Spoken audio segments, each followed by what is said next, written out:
Okay, children, listen to the prism is. Children, this is angle of prism. This is called angle of prism. What is the angle of prism? Means angle between two refracting surfaces called angle of prism. Draw one normal. Normal means 90 degrees, like perpendicular is called normal. Draw one incident. Incident. Children, first precaution. Incident ray should be between 30 to 60 degrees. 30, 35, 40, 45, 50, 55, 60. But that's all. Not below, not more. First precaution. Put here two pins. Pins should be kept at a distance of 2 to 7 centimeters. Pins. All these are precautions. During precautions, you should write all these things. Okay. When you are doing any experiment, you have to write aim, apparatus, diagram, procedure, precautions, conclusion. Or conclusion, precautions. What are the precautions? First one is angle of incidence should be between 30 to 60, and distance between the pins should be 2 to 7 centimeters. Now, see the pins from this side. From the other side, see the pins. When you are seeing the pins, see the base of the pins only. Base. Pins will be like this much. See the base, not the head, because head sometimes it will be tilted also like this. Heads will be tilted also. See the bases only. And wherever you see, put their dots. Wherever you appear to be seen, put their dots, join the line. After joining the line, exactly at this point, draw normal. After drawing normal, now join this line. Okay, children? So this is called angle of incidence. This is called angle of emergence. This is called first refraction. This is called second refraction. Suppose if this prism was not there, light ray would have gone straight like this. But because of this prism, light ray is bending by this much angle. This much angle. Okay, because of presence of prism, this much angle is bending. This is called as angle of deviation. If prism was not there, light ray would have gone straight. But because of the prism, it is bending with this much angle. This is called angle of deviation. Angle of deviation. So, children, what I told? I told angle of prism, angle of incidence, angle of emergence, first refraction, second refraction, angle of deviation. All this terminology is very important. In the exam, they will ask the figures also. So, the figure they are asking figure. Now, children, here, first one, angle of prism is equal to R1 plus R2. Derivations are not same, children, only directly formulas and same. Angle of prism is equal to first refraction plus second refraction always.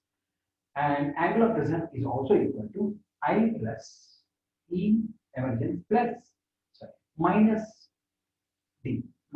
These two are the formulas you have to do.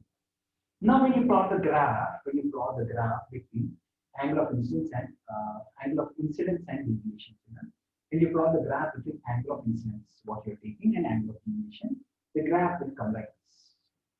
At one point, this point is called minimum deviation. At one point, angle of incidence will be equal to angle of emergence. At one point, angle of incidence will be equal to angle of emergence, and R1 will be equal to R2. That point is called angle of minimum deviation.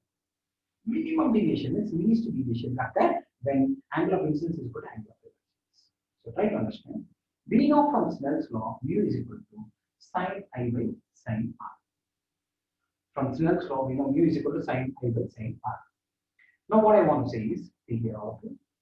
Children, at minimum deviation position, A is equal to R1 plus R2 normally we have. But at minimum deviation, both are same. Both refractions are same. So A is equal to 2R. So R is equal to A by 2. Only at minimum deviation position. This is at minimum deviation.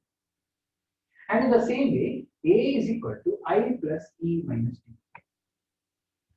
Try to understand. A is equal to I plus E minus D. At minimum deviation, these both are equal. I plus I minus D. A is equal to 2I minus D. Bring D here. A plus D is equal to I. I is equal to A plus D by 2. Now substitute I and R here. So what is I, children? What is I? A plus D by 2. A plus D by 2. And what is R, children? A by 2. This is the formula for refractive index. Actually, children, this is not there in the syllabus, but these formulas are there. Which formulas are there in this formula? These two formulas are there in the syllabus. While doing experiment, we will do all these things. While doing experiment, we will check all these things. What is the procedure? Keep here two pins. See from here, wherever you see join the lines and connect all these lines. First refraction occurs here, second refraction occurs here. Angle of incidence and angle of reflection. We have to measure. First, you have to take I 30 degrees. Then I you have to take 40 degrees. Then I you have to take 50 degrees. Then I you have to take 60 degrees. And all these things you have to find out what is emergence. In all these cases, you have to find what is emergence. In all these cases, you have to find out what is R1 and you have to find out what is R2. Okay, children, and remember all this. Remember all this, children. Most important thing: angle of incidence will be greater than refraction. Angle of incidence will be greater than refraction. This you have to know. Angle of incidence will be greater than refraction. Okay, so like this values you have to find out. And in all the cases, you have to do A is equal to R1 plus R2, A is equal to I plus E minus E you have to do. And this is how activity is done. So now children, in this activity, finally, what we'll do is here, in this activity, we will show that in this activity, we will find the refractivity. How? By using this formula. You know A plus D by 2A by 2. Okay, children?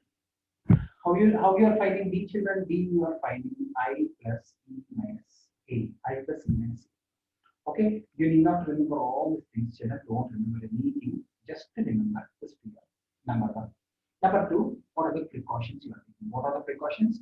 Angle of incidence should be between 30 to 60, and pin should be kept at 2 to 7 centimeters, and observe only basis of the pins. And just remember A is equal to R1 plus R2, A is equal to I plus C minus. That's all. This is prism experiment.